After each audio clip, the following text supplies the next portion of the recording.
First, fighting the flu by heading to the county fair. The flu season is just around the corner, and every year researchers try to figure out what strains of the flu are going to hit us the hardest. And sometimes the answers can lie in our four-legged farm friends. News 5's Olivia Fecto takes us to the Lorain County Fair, where researchers are testing animals in hopes of keeping us healthy.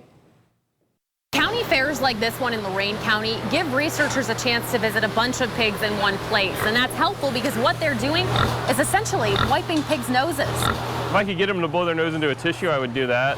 But we're just collecting whatever nasal secretions are on the end of their nose. Those secretions are the key to finding out what viruses are circulating among pigs before they become a health threat to humans. Every flu virus in us, you can trace its origins back to an animal at some point in time. Dr. Andrew Bowman is an associate professor at The Ohio State University College of Veterinary Medicine. He's been researching this since 2010. That's the year after we first heard of swine flu. If you look at the 2009 pandemic, that virus was circulating in pigs before it spilled over into people.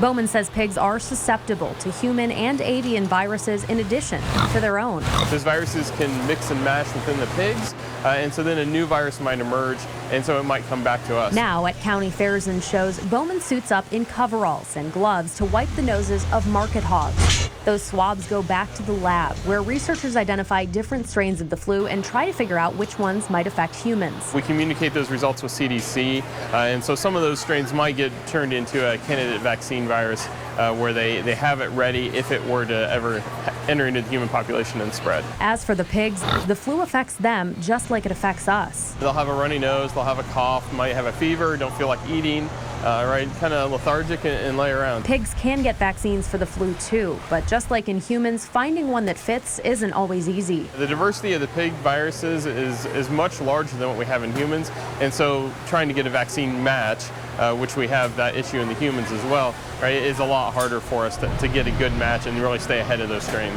This is just one of about 125 fairs and shows Dr. Bowman and his team visit each year, traveling to about 15 states, collecting more than 5,000 samples from pigs. In Wellington, Olivia Fecto, News 5.